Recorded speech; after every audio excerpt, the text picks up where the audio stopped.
Hello and welcome back to a sit down chat podcast with me, Matthew Pullan, also known as Running Through Cancer. If you've not listened to the last few episodes, I would definitely go back and listen because that's how you'll get to understand me and understand where we are. So today I am going to talk about chemotherapy. The chemotherapy I was on and the side effects of the chemotherapy and what it did to me. So let's get started. As you all know from listening to future podcast, previous podcast about radiotherapy, you would know that I was on chemotherapy during radiotherapy, so I'd go and have a look at that if you've not seen it. It's on the radiotherapy podcast. I would definitely go and listen to why I was on chemotherapy then and I was still on it after. So after chemotherapy, after radiotherapy, I'm just gonna keep getting mixed up now, but after radiotherapy I was kept on with chemotherapy. I had 2 weeks without chemotherapy after radiotherapy to try and relax everything, and I was only on that chemotherapy during radiotherapy.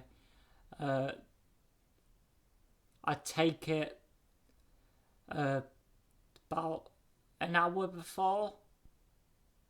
I would take it an hour before radiotherapy to make sure the cells were very radiation sensitive, and I just remember getting up and taking them, going to the hospital.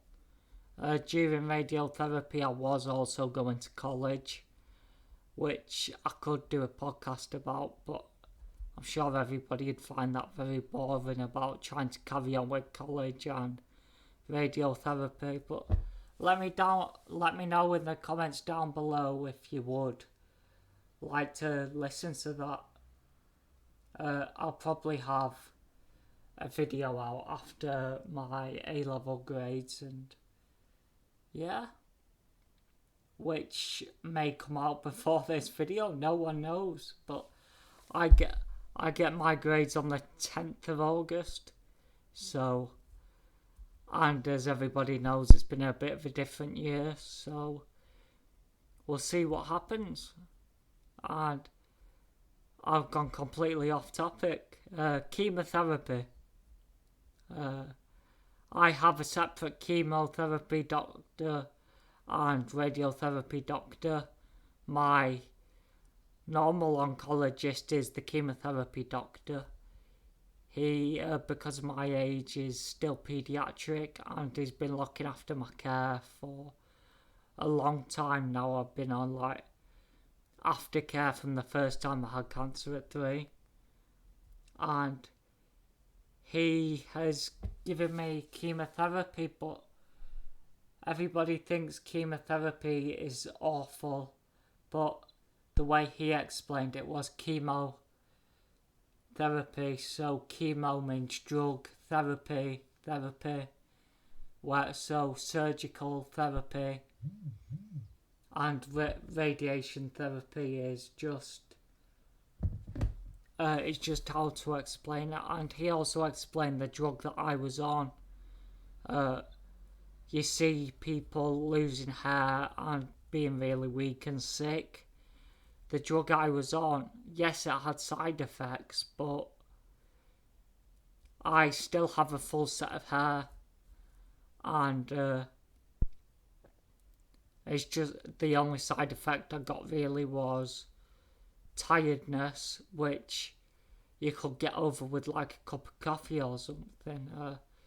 Some days it would be awful, but some days you just don't want to get out of bed, and that's normal for people. and I always try my best to keep moving. As you know, the channel is Running Through Cancer, so if I didn't do it, I'd be a bit of a hypocrite.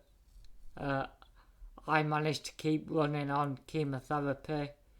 I was only scheduled for 6 months of radiotherapy, and now it is...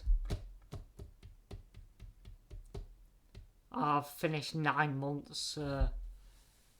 We'll find out what happens after the 9 months in a later episode. But I was fine on the chemotherapy, except from one of the first times I was on it where, yes, there's a virus going around, and I think I caught the virus when I was out, and I was on chemo as well. I remember I was in the house and I was shaking, freezing. It'd been chucking it down all day, and we'd been out into town with our friend, me and my brother. And when we got home, I ate tea and kind of, died on the sofa, as people would call it. I really was not well. My temperature got above 41 degrees. I definitely should have gone to hospital, but I didn't. So if any medical professionals listening, I'm sorry, but I'd rather sleep at home in a comfortable bed than keep getting waken up and people walking into the room during my illness, you could call it. We look at it and we do think that was a mix of chemotherapy and I don't want to say it because and the pandemic, I'll say. I was lucky enough my brother knew what to do. He made me take my shirt off. He opened all the windows, and we kept doing everything, really. I was glad to get through the day, because honestly, that night I thought I was going to die.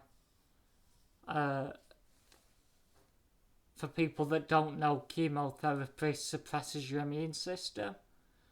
So I have I bite my nails, and I really strive my best not to do that now. It's hard. I still do it, I'll be honest, but I know what's good for me, and if I can stop doing it, I will stop doing it.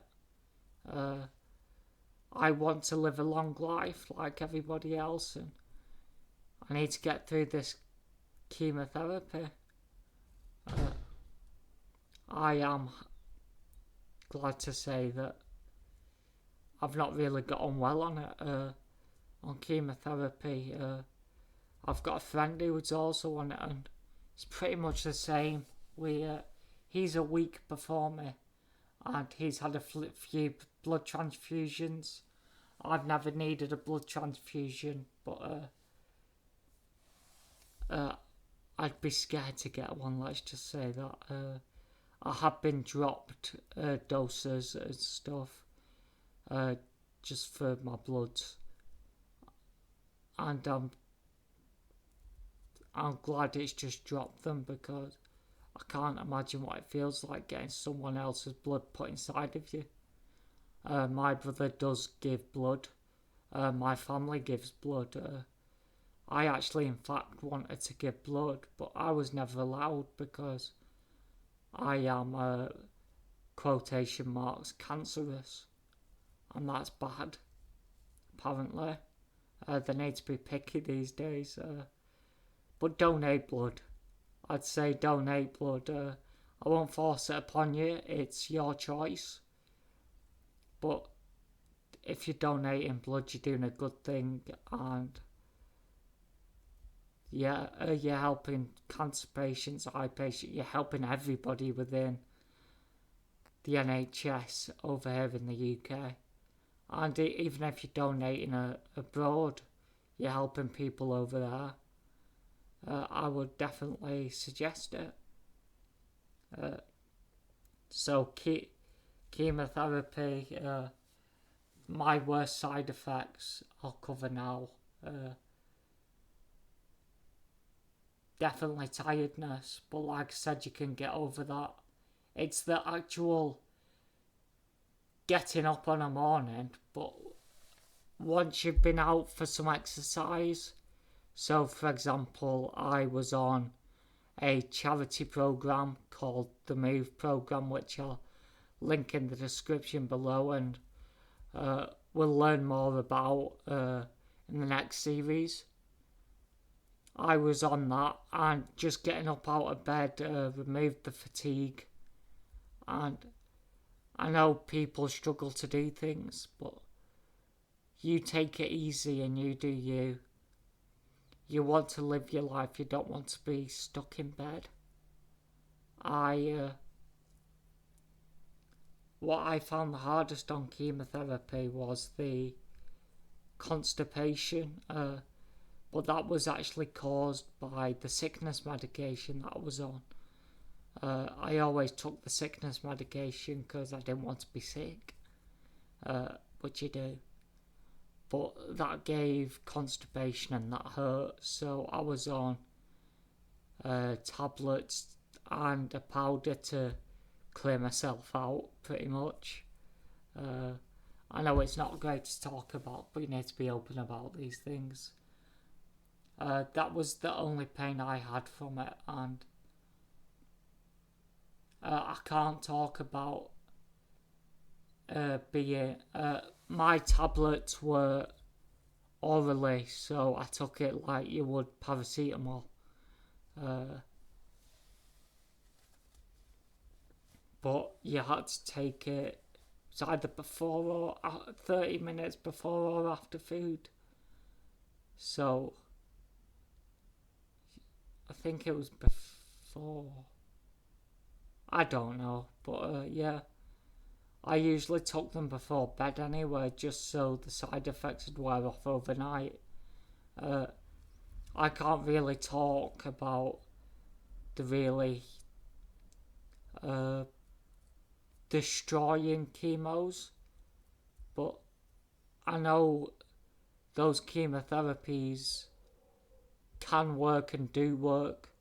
I'm not saying they will work, but I'm saying it's always worth a go, and there's always chance to survive. They've got good things nowadays, so the chemo I was on was really a trial because my tumour's unknown and they've only done the tests on like 60, 50, 60, 70 year olds. I'm 18 and I've also got an unknown tumour, and theirs was glioblastoma, which is high grade brain tumour I've got quite a few friends with. And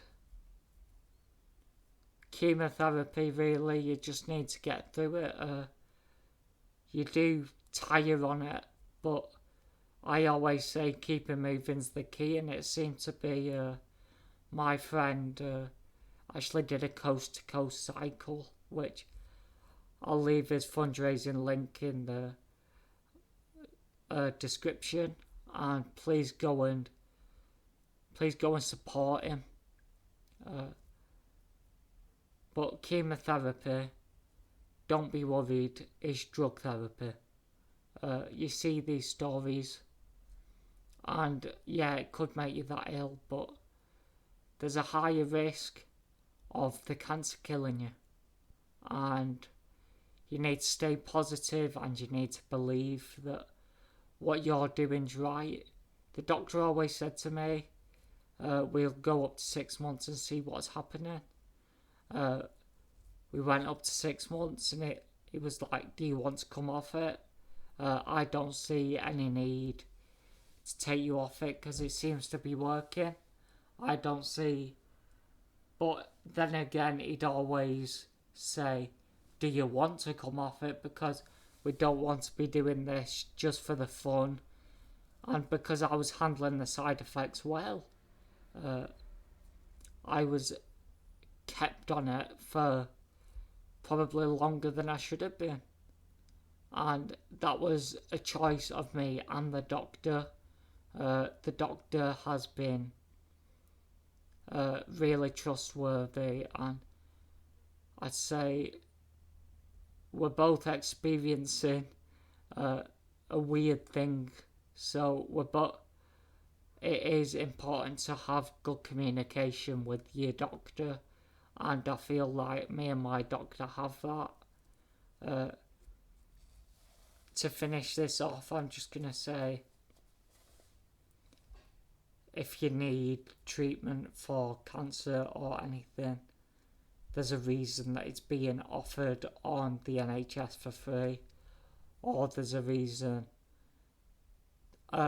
always a reason to things, and sometimes you've just got to go with it and just accept it. If you've been told it might make you feel more unwell than you should be, it's your decision, and you should have an informed decision on that. I will finish it off there. Thank you all for listening to this episode of a sit down chat. There will be another one out in a few days for you all to listen to. Please like, share and subscribe to my channel, and thank you for listening.